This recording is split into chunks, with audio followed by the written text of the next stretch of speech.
Bagamat simple ay naging makabuluhan ang paggunita ng ating bansa sa ika-29 na anibersaryo ng EDSA People Power.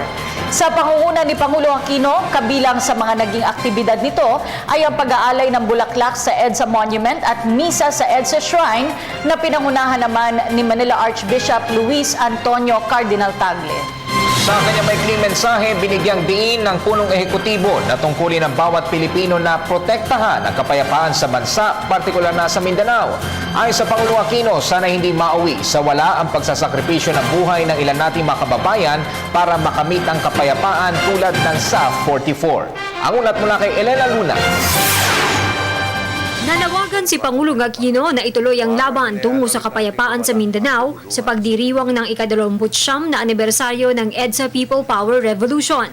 Sa mensaheng inilahad niya sa EDSA Shrine, sinabi ng Pangulo na abot kaya na ang kapayapaan sa Mindanao.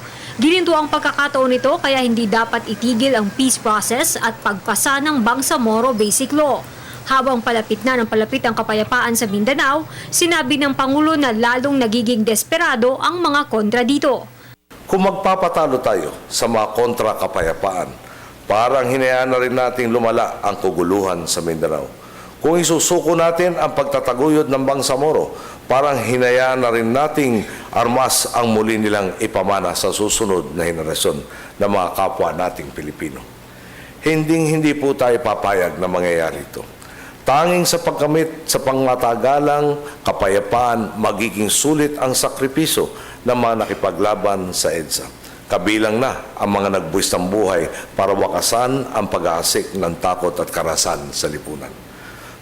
Ayon sa Pangulo, nagdudulot ng kaguluhan sa lahat ang kaguluhan sa Mindanao, kaya obligasyon ng mga Pilipino ang itaguyod ang kapayapaan sa rehiyong ito.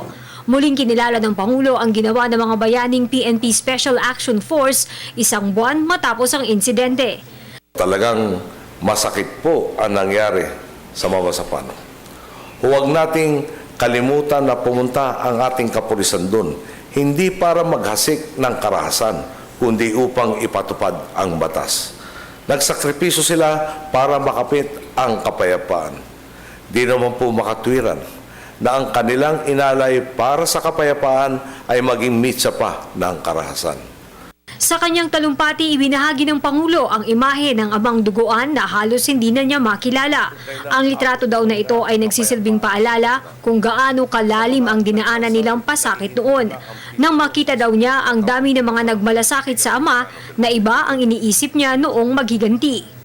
Nagbabalik tanaw po ako sa kwentong ito, hindi upang kumuha ng simpatya para sa aking sarili, kundi para idiin ang leksyon dala nito. Bilang inyong Pangulo, maliwanag sa aking magkukulang ako sa aking tungkulin kung hindi ko ipaalala sa sambayanan ang kapangyarihan ng malasakit. Magkukulang po ako kung hindi ko ipapaalala sa lahat na sa mga panahon ng dalamhati, hindi tayo nag-iisa at may ibang daan. Sa harap ng mga video na nagpakita ng karahasan, sa harap ng galit na maaaring mamuo sa ating mga puso, kailangan nating ipaalala.